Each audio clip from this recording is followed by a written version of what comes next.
Good morning, everybody. Typically, they save the best for last. Couldn't do that today, so I had to go first. This is my defense, starting off humbly, of course, and I want to confuse everybody with some numbers because I've got 30 minutes to talk about the past 4 semesters. Couple of numbers. 6,500, what's that? Number of miles we drove. Correct. Number of miles we drove to student teaching. Very good. 12, what's that? Your IQ. Not quite my IQ.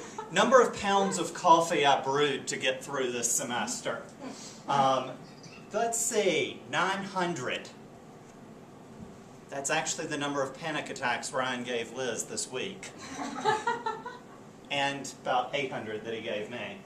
And never. That is when Liz will forgive me for the econ lesson last fall. That's true.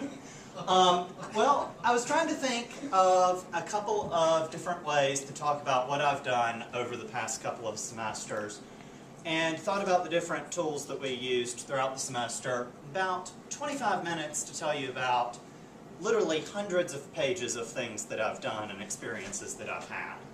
So, decided to go back to Wordle from one of the very first days, and sorry the screen doesn't look too good, but picked out some of the big key words from this semester and decided that the best way to structure my presentation would be just to talk about those.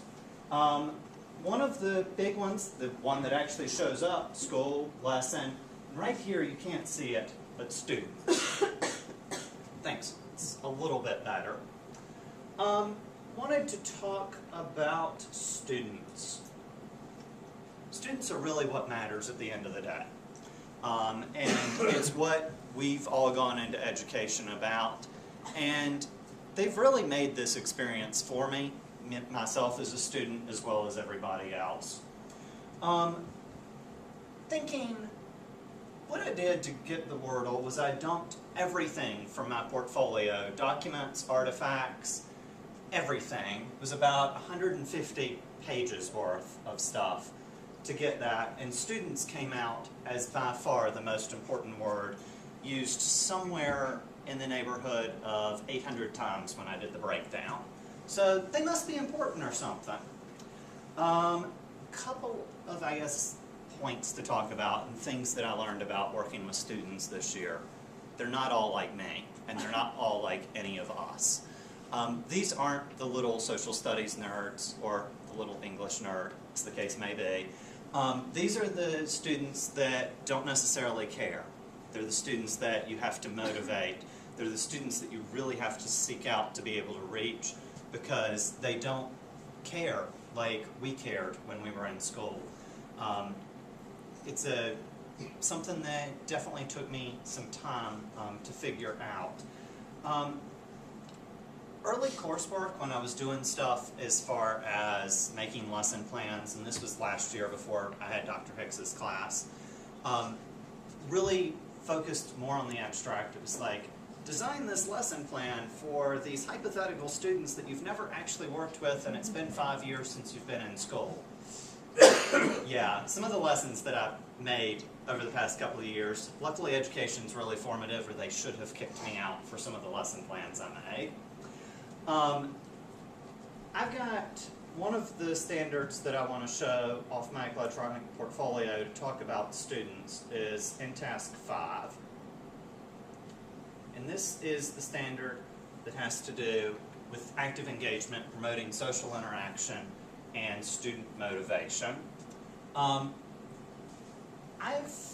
been a student for entirely too long at this point, longer than I feel like counting. And it's one of those things, I was always motivated, so the whole concept of student motivation was new to me, kind of different. In Ed Psych, I had an assignment where we had to write a final reflection at the end of the semester just of what we had learned over the semester. And one of the things that I wanted to pull out was this paragraph about student motivation. And the first sentence of it, I feel that teachers, along with parents, hold responsibility to motivate students to learn and appreciate education. This is a major shift for me because I used to see motivation entirely as the student and parent's responsibility. And this was fall '08, and I've come a long way even since then. It's one thing to care about the subject and to love it and to know it. It's an entirely different thing to successfully communicate it to 16-year-olds, as I did during my student teaching, or 11 and 12-year-olds, as I did last semester. A couple of things that helped me with understanding students: the prior knowledge interview from the fall, which is an absolutely massive PDF of just writes and rewrites and different ways that I had thought about social studies and what I had learned through the process. The Beyond the Textbook essay, and what I learned from all of those essays was that you have to make teaching relevant to students. I gave some really, really bad lessons at school over the past couple of semesters, and I'm sure we all did. But one of the things that I learned and really focused on was making education directly relevant to students.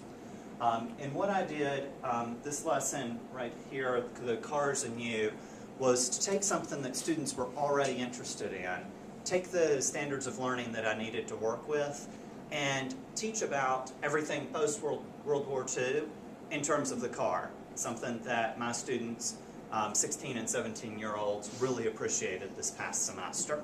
Right.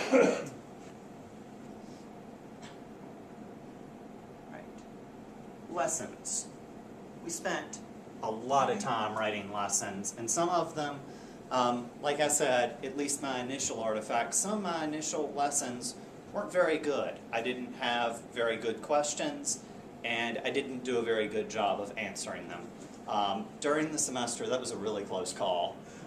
During the semester, I learned a lot as far as just perfecting lessons and really going in there with the attitude that the lessons are a plan, they're not the Bible, they're not unchanging, and you have to go into class with the attitude, this might work or this might not.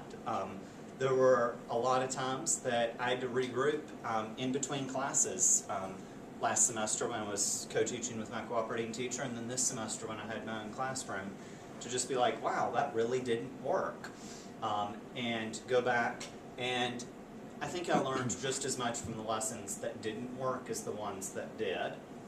And one of those lessons that did work, to some extent, was the mini lesson that I presented to you all this semester on World War II and home front propaganda. Now that lesson was designed in the fall by Liz and I, and then we worked on it again, or I worked on it again this semester for my mini lesson. And then by the time that I actually taught it in school, about 6 weeks ago now, it didn't in any way resemble what I had originally started with. Between the realities of not having 3 weeks of instructional time to spend on half that unit, to the, are my students really going to read all of this outside of class reading, to how many pages can I legitimately get away with photocopying before I start to make some people in the office really, really angry. So it was a very interesting experience to be able to work with that lesson and make it work.